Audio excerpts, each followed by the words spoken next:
The first snow of winter fell softly over Frostborn Valley, painting the pine trees in white silence. Sarah stood by the doorway of her wooden cabin, arms folded, watching two small figures run through the snow. Kai's laughter rang sharp and wild as he chased his sister, Luna, whose curls glowed like silver in the pale sunlight. For a moment, it almost felt like peace. Then she saw him. Damon stood at the edge of the clearing, dressed not as a king but as a man stripped bare of pride.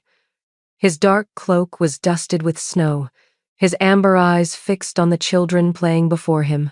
He didn't move closer. He didn't dare. His wolf, restless beneath the surface, wanted to run to them, to her, but he stayed still, afraid that even one wrong step would shatter this fragile truce. It had been 3 weeks since he'd found her alive. 3 weeks of quiet visits and awkward silences. 3 weeks of Sarah allowing him near, but never close. The twins noticed him before she did. "Mommy, he's here again!" Luna squealed, tugging at her coat. Kai narrowed his eyes in that uncanny way that mirrored Damon. "He's watching us again," he muttered, more protective than a boy of 6 should be. Sarah smiled faintly, though it didn't reach her eyes. "Go inside, both of you. It's cold." They obeyed, though Luna waved enthusiastically at Damon before running in. Damon's heart twisted at the sight his daughter waving at a father she didn't truly know. When the door closed, Sarah turned toward him. "You shouldn't come every day," she said quietly. "The Frostborn don't trust you." "I don't expect them to," Damon replied. His voice was rough, like gravel underfoot. "But I can't stay away." He took a step forward, testing her silence. The wind carried her scent, wildflowers and frost. It hit him like a punch to the chest. Even after years apart, his wolf still howled for her. "I just wanted to see them," he said softly. "To see you." Sarah's jaw tightened. "Seeing isn't the same as being there, Damon. You weren't there when I was dying. You weren't there when they were born. You forfeited the right to see." Her words cut, but Damon didn't defend himself. He'd done enough harm for 10 lifetimes. Instead, he bowed his head slightly, the gesture of submission she never thought she'd see from him. "You're right," he whispered. "I wasn't there, but I'm here now. Tell me what to do to earn a place in their lives." Sarah's laugh was bitter and beautiful all at once. "You think it's that simple? You think I can just forget everything you did?" "No," he said. "I just need a chance to prove I'm not that man anymore." She looked at him for a long moment, her wolf flickering behind her eyes. Once, she'd loved him so deeply it felt carved into her soul. Now that bond was a scar, still tender, still burning. "Then prove it," she said finally. "Not with words, not with promises, with patience." He nodded once, silent. For the first time, she saw exhaustion in him, not the Alpha King's arrogance, but the weary remorse of a man trying to rebuild from ashes. The twins peeked out through the frosted window, whispering and giggling. Sarah's heart softened, just barely. She turned back to Damon. "You can stay for dinner," she murmured. "For them, not for me." A spark of warmth flickered in his eyes. "For them," he agreed. As she walked back toward the cabin, Damon followed slowly, his footsteps sinking deep into the snow. Each step forward felt like walking through forgiveness, a long, cold road, but one worth taking. Inside, Kai and Luna raced to the table, their laughter filling the cabin. Sarah set the stew pot over the fire, pretending not to notice Damon's quiet smile as he watched his children eat. For a moment, the air was almost peaceful again. And though she didn't say it out loud, Sarah felt something she hadn't in years. Not love, not yet, but maybe the beginning of hope. The morning after Damon's visit, Frostborn Valley stirred beneath a thin veil of mist. The mountains were quiet except for the faint hum of wolves training in the distance. Inside the cabin, the scent of pine, honey, and burning wood filled the air as Sarah prepared breakfast. Luna sat cross-legged on the floor, humming softly to herself as she arranged smooth river stones in a circle. Kai leaned against the wall, carving a stick into a crude sword, his brow furrowed in concentration. Even at 6, he carried himself like a leader, calm, sharp, and protective. "Careful with that," Sarah said gently. "You'll cut your hand." "I won't," Kai muttered without looking up. "I'm training. When the rogues come back, I'll protect you." Her heart twisted. "You don't need to protect me, love. That's my job." Kai's eyes lifted to hers, golden with a flicker of something ancient, an echo of his father's alpha power. "That's what Dad says, too," he whispered. "But I think you protect him." Sarah froze. It wasn't the first time he'd called Damon Dad. The word felt strange, both comforting and cruel. Damon had begun visiting every few days, staying longer each time. He never pushed, never claimed. He simply watched, helped where he could, and left quietly before dusk. But Kai was right. Each time Damon was near, Sarah felt her instincts shift. Her wolf, once feral and alone, calmed in his presence. And that terrified her more than she'd admit. Before she could respond, Luna gasped. One of the river stones had begun to glow faintly beneath her hand. "Mommy, look!" she squealed. The soft blue light pulsed in rhythm with her heartbeat. "It's pretty," Sarah's breath caught. She knelt beside her daughter, brushing her fingers over the stone. It was warm, alive. "Luna, how did you do that?" The little girl shrugged. "I was singing." The moon goddess listened. The air shifted, a subtle tingle brushing against Sarah's skin. Magic. Ancient. Pure magic.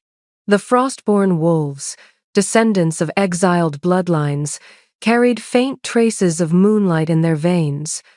But Sarah had never seen anything like this. Later that day, she sought out Kira, the frostborn leader and her closest friend. The silver-haired she-wolf examined the glowing stone, expression unreadable. "She's touched by the moon," Kira said at last. "This kind of gift doesn't come from training, it's born." The goddess marked her. "Marked her?" Sarah frowned. "What does that mean?" Kira's gaze darkened.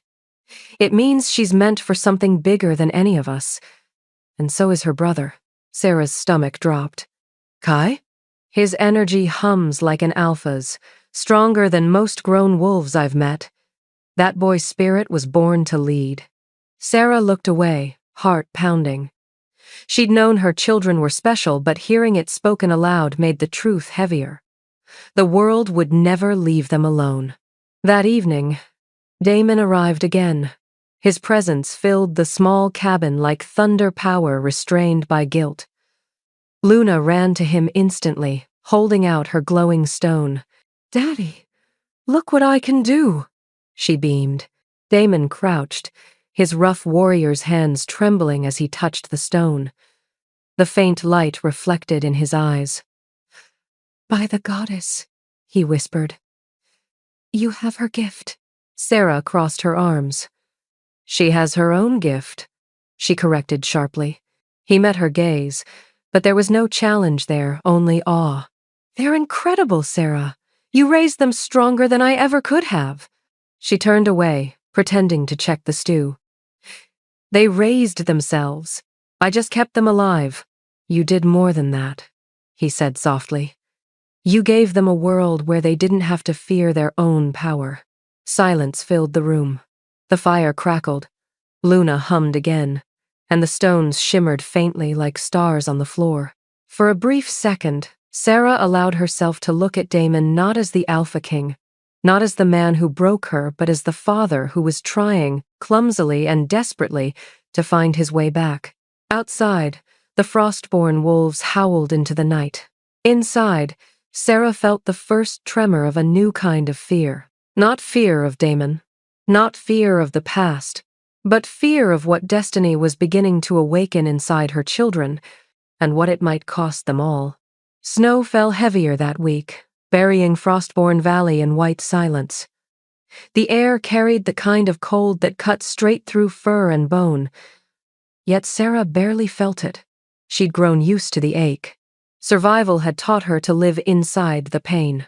Damon, on the other hand, looked out of place in the frost. The Alpha King of Silvercrest, used to velvet halls and roaring hearths, now stood among rogues and outcasts. His presence stirred whispers everywhere he went. Some wolves feared him. Others despised him. A few wanted to test him. That morning, he joined Sarah during training drills. The Frostborn warriors moved in formation, circling the clearing while Sarah barked commands with the authority of someone who had earned her scars. "Again!" she shouted. "Your strength means nothing without focus." Damon watched her every movement, every breath. Gone was the quiet Omega he'd once dismissed. The woman before him was sharp as a blade, carved from survival and fury.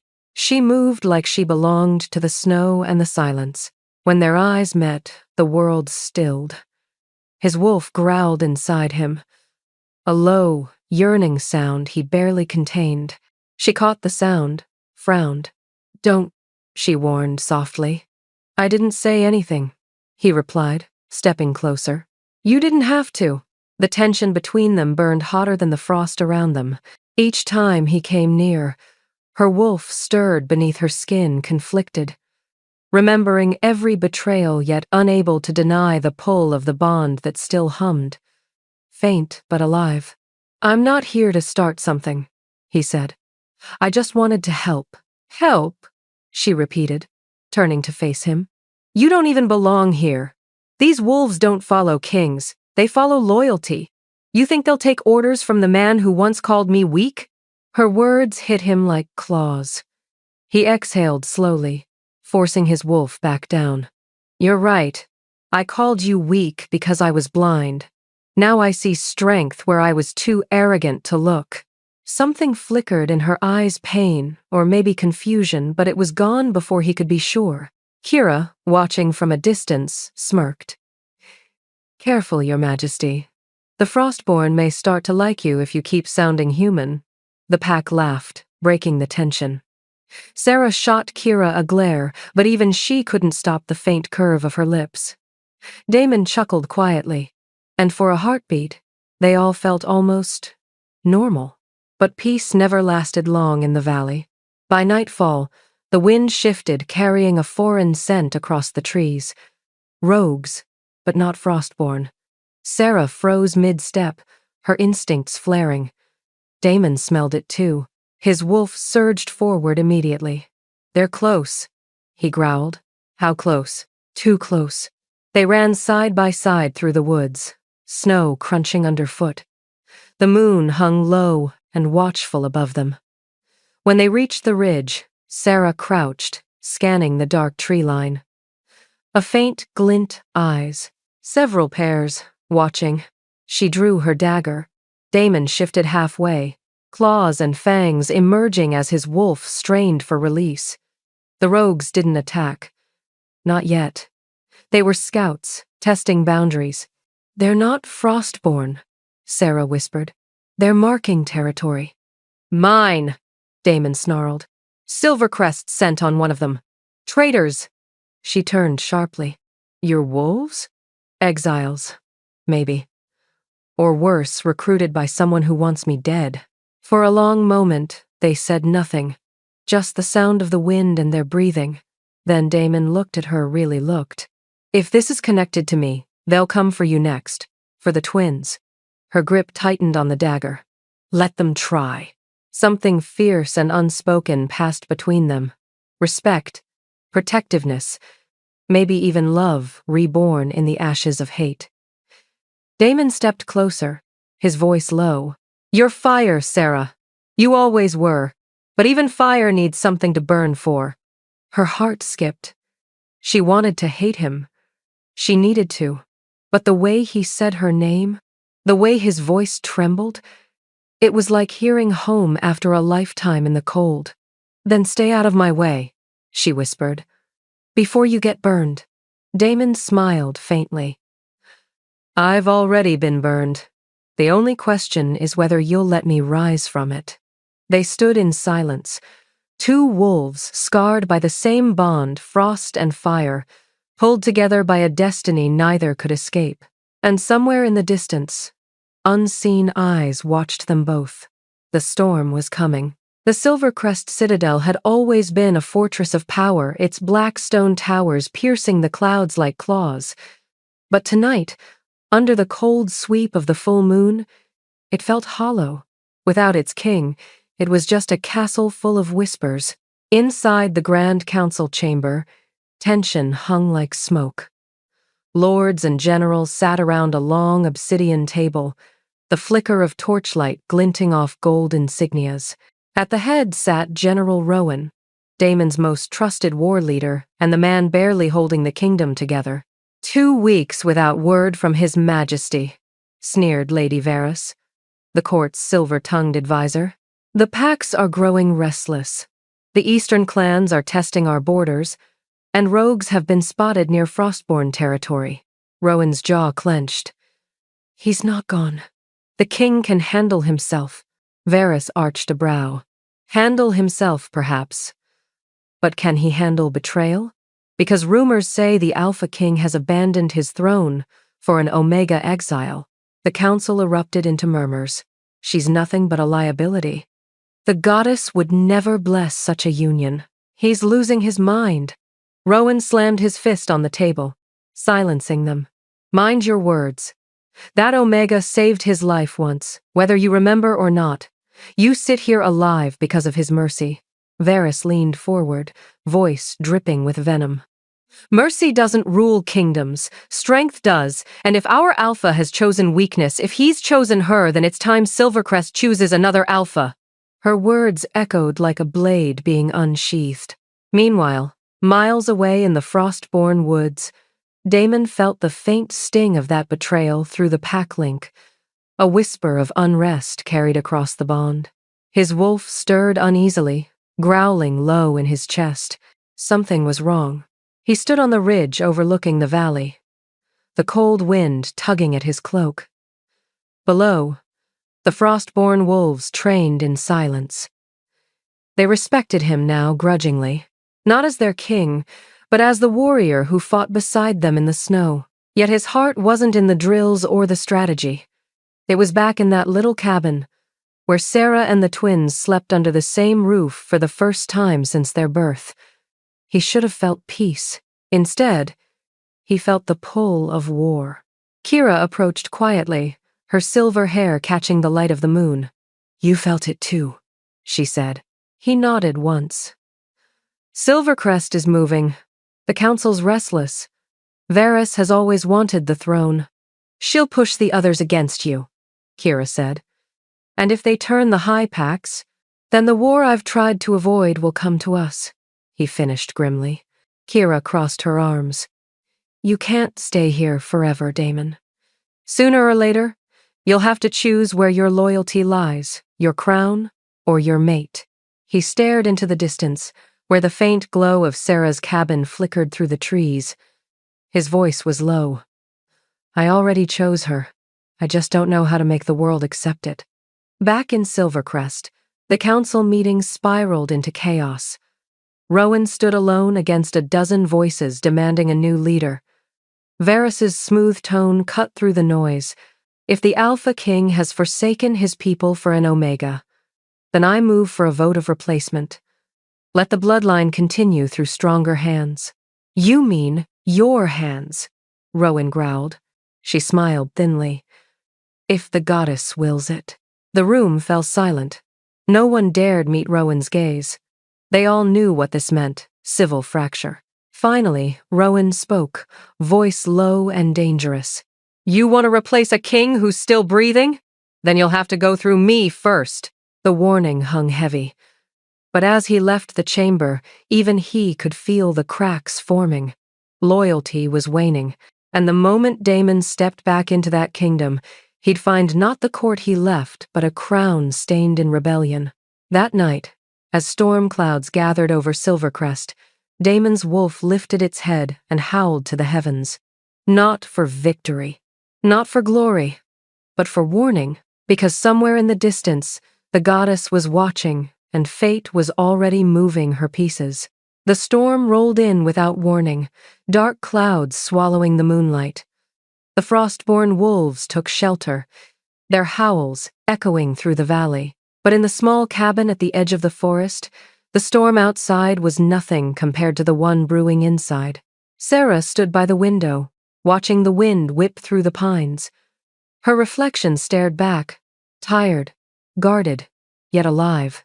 Behind her, she could hear Damon pacing, restless, every movement charged with unspoken words. "You should rest," she said quietly, still facing the window. "You've been awake since dawn." "I can't," Damon replied, his voice deep, roughened by the cold. "The air feels wrong. Something's coming." "You say that every time it rains," she muttered. He gave a low chuckle. "Maybe I'm just looking for an excuse to stay awake near you." Sarah turned sharply, eyes narrowing. "Don't start." "Start what?" "Whatever this is," she said, gesturing between them. "You don't get to flirt your way into forgiveness." Damon stopped pacing. His expression softened. "I'm not trying to be forgiven tonight. I'm trying to understand how you survived what I did to you." Sarah's throat tightened. "By forgetting you." But they both knew that wasn't true. Every scar she carried, every choice she'd made since that night, was shaped by him. He was the ghost that followed her, even when she tried to pretend he didn't exist. He stepped closer. "You didn't forget me. You just stopped needing me. There's a difference." The silence between them thickened. The fire flickered, shadows dancing across the walls. Sarah's wolf stirred uneasily under her skin, recognizing the bond that had once nearly destroyed her. She'd thought it gone severed, dead. But now, it hummed again, faint, but alive. "You feel it too," Damon said softly. She clenched her jaw. "No, then why are you shaking?" "I'm not," she snapped, but her voice broke, betraying her. He took one slow step closer, close enough for her to feel the warmth radiating off his body. "Sarah," he whispered, her name breaking like prayer. "When I rejected you, I thought I was protecting my kingdom. I didn't realize I was damning my soul." Her eyes flashed. "Don't you dare romanticize what you did. You sentenced me to die." "I know," his voice cracked, "and I live with it every day." He reached for her, then stopped midair, fingers trembling. He wouldn't touch her without permission. That, more than anything, broke her resolve. Sarah exhaled shakily, tears she didn't want to shed stinging her eyes. "You don't get to come back and act like the hero. You're part of the reason I had to become one." "I'm not a hero," Damon murmured. "I'm a man who finally sees what he destroyed. And I'll spend the rest of my life trying to rebuild it if you let me." The storm outside roared louder, thunder rolling through the mountains like the growl of the moon goddess herself. Sarah's wolf pressed against her chest, torn between fury and longing. Slowly, she lifted her hand and brushed his fingers just once. The moment their skin touched, a shock of warmth rippled between them. The old mate bond, the one that should have been dead, flared like dying embers refusing to fade. Damon's breath caught. "It's still there." Sarah stepped back, startled. "No, it can't be." "It is," he whispered, eyes glowing faintly silver. "The moon goddess never fully severed it. He stopped suddenly. His wolf's ears twitched. The sound came again, a low rumble outside, different from thunder. Sarah turned toward the door, instinct screaming. "That's not the storm!" Damon's expression hardened instantly. "Wolves." They burst out into the night, snow whipping around them. On the ridge beyond the valley, dark shapes moved fast, silent, deliberate. Rogues, not frostborn, not friendly. Their scent carried death and iron. Sarah's hand went to her dagger. Damon shifted halfway, silver light flashing across his skin. The brief spark of peace between them vanished, replaced by something fiercer. Back to back, they stood beneath the screaming wind. "I guess your something's coming wasn't just nerves," Sarah said grimly. Damon's lips twitched. "Told you I was right." "Don't get smug. You're about to bleed." He grinned, wolfish and wild. "As long as I bleed beside you." The first rogue leapt from the shadows and the storm truly began. The night sky burned red. A blood moon, a rare omen, said to awaken every buried instinct within a wolf's soul. Snow whipped through the air as the rogues poured down from the ridge, snarling like shadows come alive. Their eyes glowed with feral hunger, their scent tainted with dark magic. Whoever had sent them hadn't come for land or resources. They'd come to kill. Sarah and Damon stood shoulder to shoulder in the open clearing, the storm howling around them. The Frostborn sentries were already clashing with the first wave, their growls echoing through the valley. "Stay with me," Damon shouted over the chaos.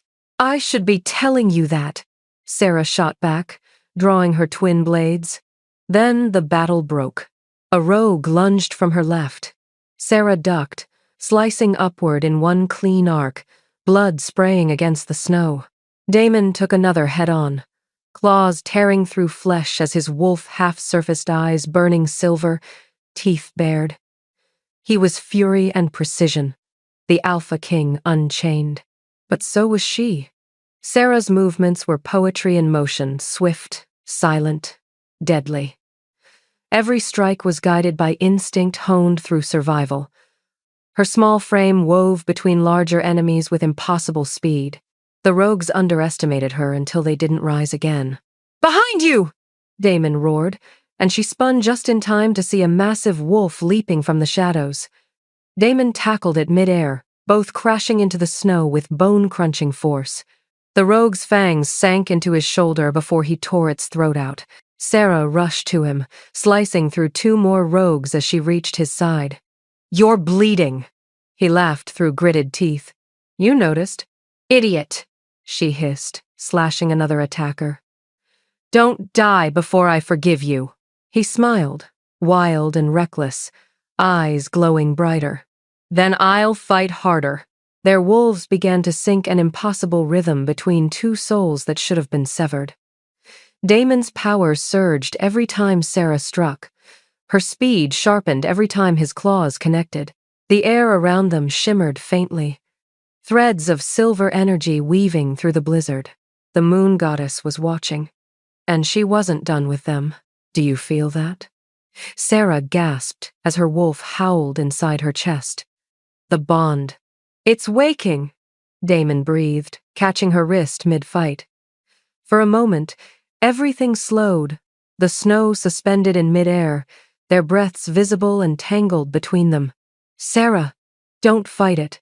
"I can't." "You already are." He pulled her closer, not for a kiss, but for a surge of power.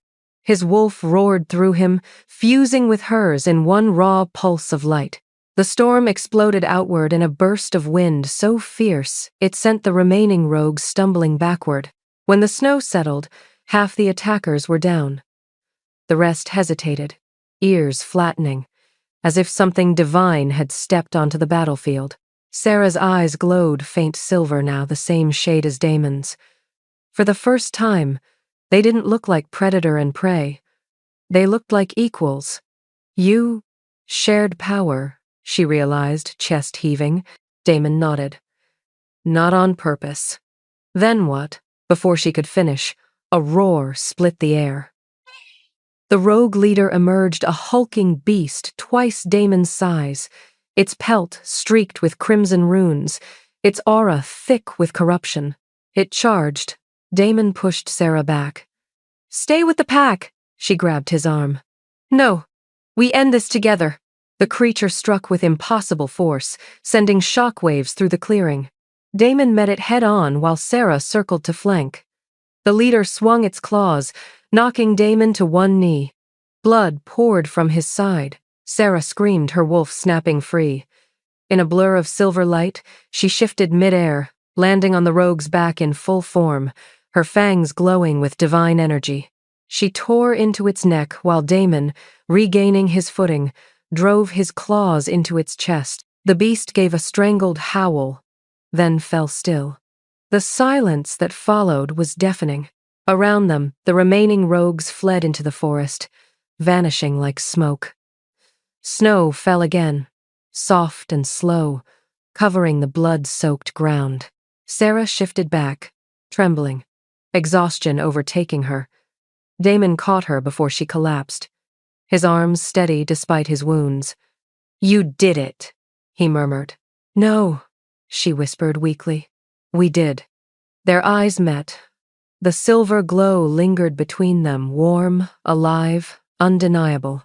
The bond wasn't just returning, it was reborn. By dawn, the blood had already vanished beneath a fresh blanket of snow, as if the forest itself wanted to forget the battle.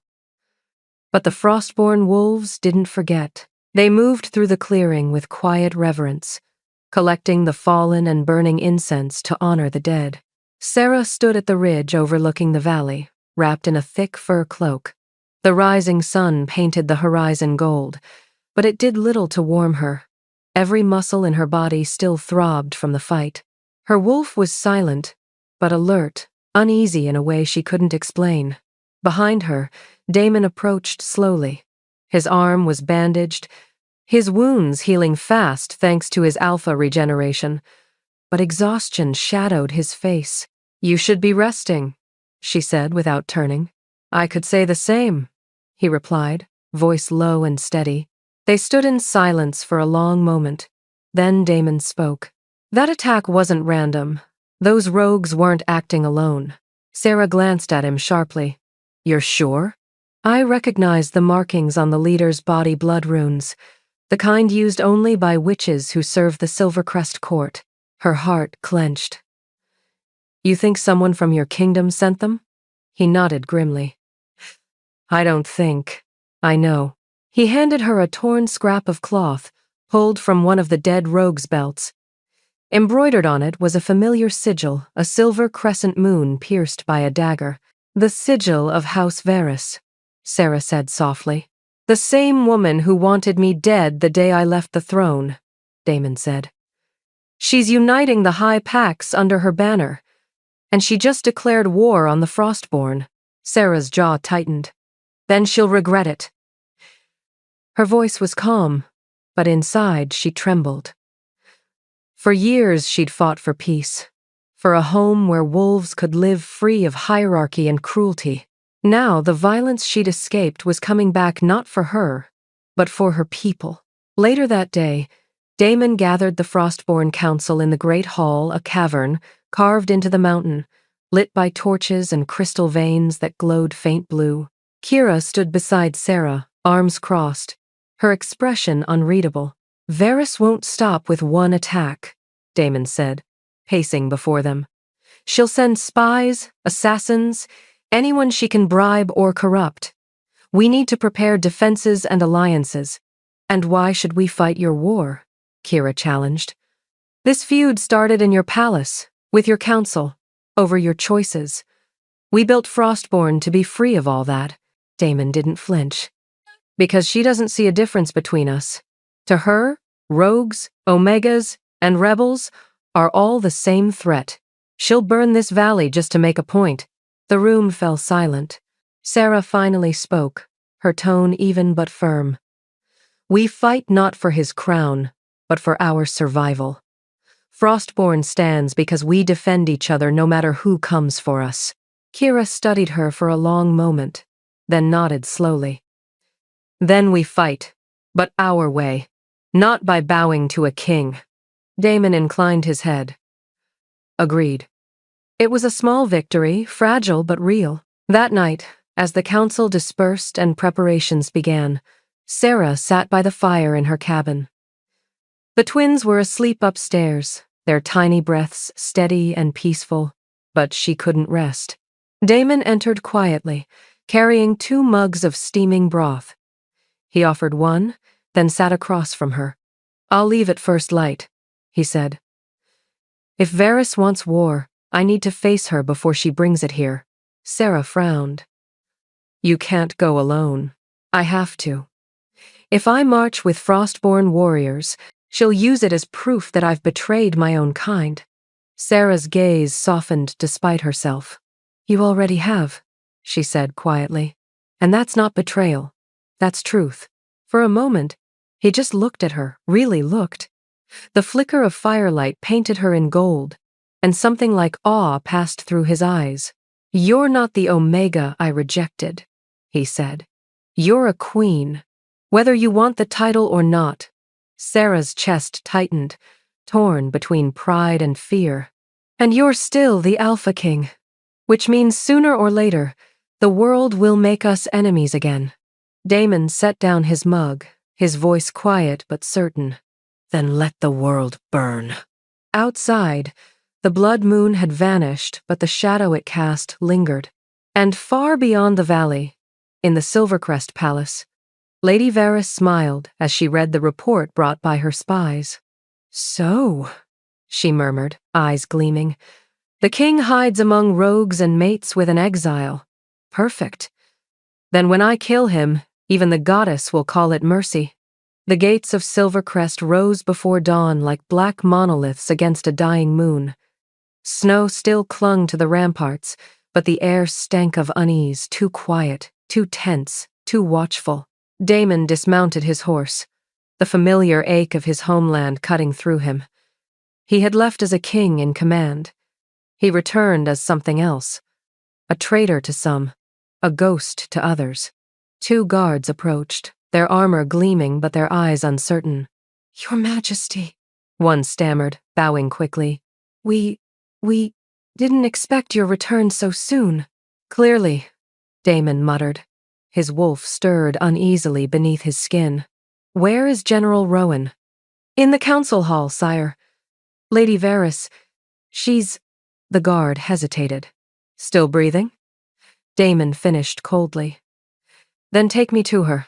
The guards exchanged nervous glances but obeyed. As Damon strode through the great halls, memories hit him like blades, the scent of incense, the echo of his own proclamations, the ghosts of every decision that had cost him his mate. Now, even the walls felt foreign. Banners of silver and crimson House Varys's colors hung where his royal insignia once did. That alone told him everything. The council chamber was full when he entered. Advisors, nobles, and generals all froze mid-discussion. At the head of the long obsidian table stood Lady Varys herself, dressed in black silk embroidered with silver moons. Her smile was sharp as a blade. Your Majesty, she purred, bowing low but not lowering her eyes. We were beginning to think the frozen wastes had claimed you. Damon's jaw tightened. You look disappointed.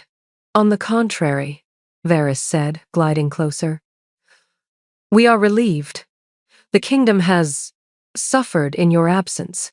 Someone had to maintain order. He scanned the room, noting the way her supporters avoided his gaze. Rowan stood near the far end, tense, his hand resting subtly on his sword. Order, Damon repeated. Is that what you call hanging my banners, displacing my advisors, and funding assassins to attack my people? A ripple of alarm swept through the room. Varys's smile didn't falter. Such accusations, Your Majesty.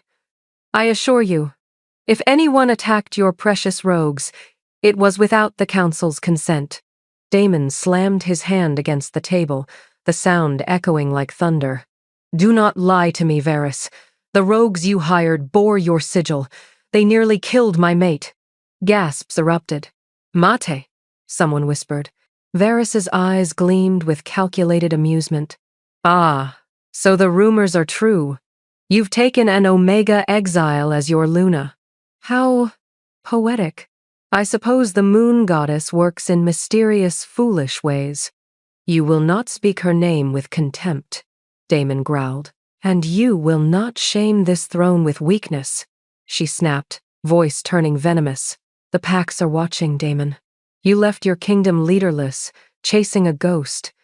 The people whisper that their king has lost his sanity or worse, his bloodline. Damon stepped closer, his aura flaring with raw alpha dominance. The air thickened. Several nobles bowed their heads instinctively under the pressure. "Careful, Varys," he said softly. "You're forgetting who built this throne you covet." She met his gaze unflinchingly. "And you're forgetting who can take it from you." The doors burst open before Damon could respond. A soldier stumbled in, bloodied and pale. "Your Majesty, traitors inside the palace! They're moving toward the throne room!" Instantly, Rowan drew his blade. "Varys, what have you done?" Varys smiled faintly. "What I must, for the good of Silvercrest." Damon's wolf surged, silver light flickering in his eyes. "You've just declared war on your king, and you," Varys hissed, "have already lost your crown." She raised her hand. The torches in the room flared blue witchfire. Rowan shouted, "Your Majesty, go!" Damon lunged forward, grabbing his general and hurling him behind cover as the chamber exploded in light. Magic crackled through the air, shattering glass, toppling pillars. When the smoke cleared, Varys was gone. Only her laughter echoed in the halls. Outside, chaos consumed Silvercrest. Loyalists clashed with Varys's soldiers. The scent of fire filled the night. Damon stood at the balcony, watching the kingdom he'd once ruled burn. Rowan limped beside him. "Orders, my king?" Damon's voice was quiet, cold as the snow falling around them. "Gather what remains of our loyal forces. Seal the gates. Send word north." "North?" Rowan asked. "To Frostborn," Damon said, eyes hard. "Tell Sarah, the war she feared has begun." Snow fell in soft, silent flurries as dawn broke over the Frostborn valley, but there was no peace in the air. The wolves moved with quiet urgency, eyes sharp, voices hushed. Something had shifted a tension that even the children could feel. Sarah stood at the entrance of the great hall, her cloak wrapped tightly around her shoulders. She could sense it before the guards even appeared, the faint scent of blood, smoke, and Silvercrest iron. Moments later, the gates opened, and two riders stumbled through, half frozen and barely conscious. One carried a shattered Silvercrest insignia, the other General Rowan. "Get the healer!" Sarah ordered, rushing forward as Rowan collapsed to his knees. "Quickly!" Rowan looked up at her, his face pale and blood-streaked. "Your Majesty, the king, he's alive, but the palace." He coughed, blood staining the snow. "Varys has taken control. Her soldiers have the council, and the witches, they've turned on us all." Syrah's heart clenched. "Damon? He's fighting, but he's outnumbered. He sent me north, said only you could stop what's coming." "What's coming?" "The Fireborn Coven," Rowan whispered. "Witch mercenaries from the east. Varys has allied with them. They're marching here. They mean to burn Frostborn to the ground before the king can regroup." Sarah froze. For a heartbeat, the world around her went silent. Then she stood, her expression turning to stone. "Kira," she called. The Frostborn general appeared instantly, her scarred face grim. "I heard. Send the scouts to every border. Prepare the defense lines along the eastern ridge. Move the children and healers into the underground caverns." Kira nodded sharply. "And the twins?" Sarah's eyes softened just slightly. "They stay with Elena. If anything happens to me—" "Nothing will," Kira said firmly. Sarah gave a small, tight smile. "Then make sure of it." By midday, Frostborn was a hive of preparation. The air buzzed with tension and purpose, wolves reinforcing barricades, sharpening weapons, whispering prayers to the moon goddess. The cold wind carried the scent of fear, but also resolve. Sarah moved among them like a storm, calm, focused, unstoppable. Gone was the fragile Omega who'd once been left to die in the snow. This was a queen forged by pain, sharpened by exile, and tempered in fire. When she entered the strategy chamber, Kira and Marcus were already waiting, A crude map spread across the stone table. They'll come from the south, Kira said. Fireborn witches can't cross the northern river, too much ice, too much sacred ground. That gives us 3 days at most before they reach our borders. Sarah studied the map, then pointed to the narrow pass that cut through the ridge. We hit them there. It's a choke point. Their numbers won't matter if they can't spread their formation. Marcus frowned. We'd be outnumbered 3-1. Sarah's lips curved faintly. Good. That means they'll underestimate us. Her wolf stirred beneath her skin, strong and eager. We use the terrain, she continued. The snow, the fog. Frostborn was built for this kind of war. And I, she paused, her eyes glowing faint silver, was born for it. The room went silent. For the first time, even her seasoned generals looked at her not just as a leader, but as something more, a symbol. Kira broke the silence. The king would stand with us if he could. Sarah nodded slowly. I know, but we can't wait for him. We fight our own war now. That night, after the final battle plans were drawn, Sarah stood outside her cabin, staring up at the moon. The snow reflected its pale light, turning the valley into a sea of silver. Behind her, a soft voice spoke. Mama? She turned to see Luna standing barefoot in the snow, wrapped in a fur blanket, her silver eyes glowing faintly in the moonlight. You should be asleep, little moon, Sarah murmured. I had a dream, Luna whispered. A lady with fire in her eyes said you'd die tomorrow. Sarah's blood went cold. What? She said the world needs a queen's blood to start over. Sarah crouched, cupping her daughter's face gently. Dreams can lie, Luna. Remember what I told you about fear. It's just a shadow that disappears when you stand in the light. But Mama, Luna said softly, what if you're the light? Sarah froze, her heart aching at the innocence and weight of the words. She kissed Luna's forehead, whispering, then I'll shine bright enough that no one ever forgets. As Luna went back inside, Sarah looked toward the southern horizon where smoke from the approaching army was already staining the night sky. Her wolf rose, a low growl rumbling through her chest. Let them come, she whispered to the wind. The Frostborn don't run from fire. The night before the battle, the Frostborn Valley held its breath. No laughter, no songs, only the whisper of the wind through the trees carrying the scent of fire and magic. Sarah stood at the head of her army, armor gleaming silver beneath the moonlight. Her hair was braided back like a crown, her eyes burning with a calm fury that made even the most hardened warriors straighten in awe. Behind her, Kira rallied the ranks. Beside her, Marcus adjusted his blade straps, and in the distance, the first flicker of orange light crept over the southern hills. They're here, Kira said softly. Sarah nodded. Then let the moon goddess bear witness. The first wave came fast. Fireborn witches lined the ridges, their hands glowing with crimson flames. Behind them, Varys's soldiers, hundreds strong, charged with steel and fury. The Frostborn met them head-on. Wolves shifted mid-run, their howls splitting the sky as they collided with the invaders in an explosion of snow and blood. Sarah was already in motion, a blur of white fur streaking across the battlefield.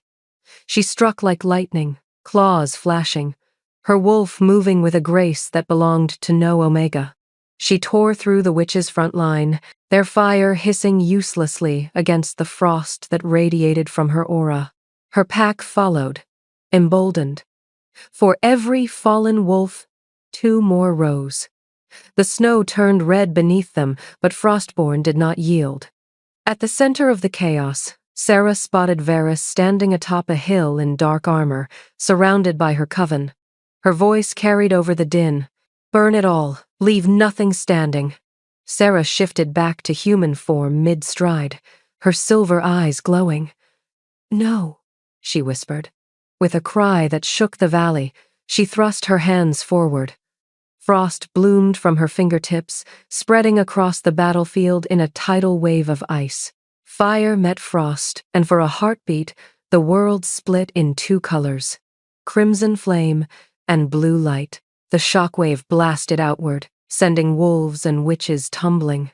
Sarah dropped to one knee, gasping. The magic had drained her, but it had bought them time. Hours later, the battle raged on. The Frostborn were holding barely. Kira, bleeding from a shoulder wound, shouted above the chaos. "We can't hold much longer!" Sarah turned and froze. From the far ridge, the royal banners of Silvercrest appeared through the smoke. Daemon had come. He charged into the fray with his wolves, tearing through Varys's soldiers with brutal precision. His eyes locked on Sarah, relief and fear warring in his expression. "I told you to stay away!" she shouted. "And let you die?" he yelled back, slashing through a witch. "Never again!" Together, they moved as one, her frost, his fire, weaving in deadly unison. For the first time, their power merged perfectly, two halves of the same divine fury. But Varys wasn't finished. She raised her hands, chanting an ancient curse, and the sky darkened. A fiery serpent erupted from the clouds, roaring as it dove toward them. Sarah's wolf screamed inside her mind, "End it now." She looked at Daemon, the man who had once broken her, the mate who had chosen her twice. "Take care of them," she whispered. Sarah, before he could stop her, she ran forward, summoning every last ounce of her strength. Frost erupted from her palms, engulfing the serpent mid-air. Fire met ice once more, and this time the explosion lit up the heavens. And that, my dear listeners, is how the rejected Omega became the queen who changed everything. From heartbreak to legacy, from exile to empire. If this story touched your heart, make sure you hit that like button, subscribe, and turn on the notification bell so you never miss another tale from the Alpha's Romance Library, where every story reminds you that love isn't just fate, it's a choice worth fighting for. Tell me in the comments, do you think Sarah made the right choice in forgiving Daemon? Or should she have ruled the Frostborn alone? I'm reading every single comment tonight, so let's talk. And if you want more heart-racing werewolf stories filled with redemption, destiny, and fated mates who defy the odds, stay tuned because the next one is coming soon. Until next time, my wolves keep howling for love. And never forget, even the weakest can rise when the moon calls their name.